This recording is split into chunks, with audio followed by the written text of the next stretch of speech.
Mga pinakamalakas na karakter sa DC Comics Part 1. Number 3, Green Lantern Corps.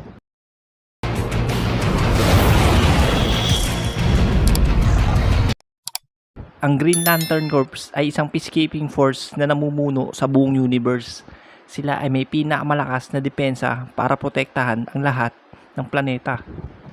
Number 2, The Guardian of the Universe.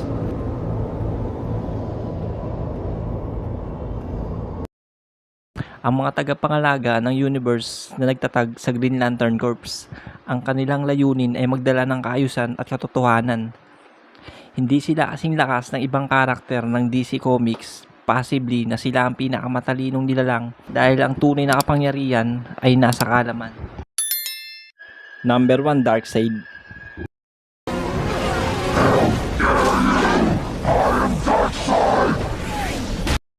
Si Darkseid ay ang Apocalypse ng DC Comics.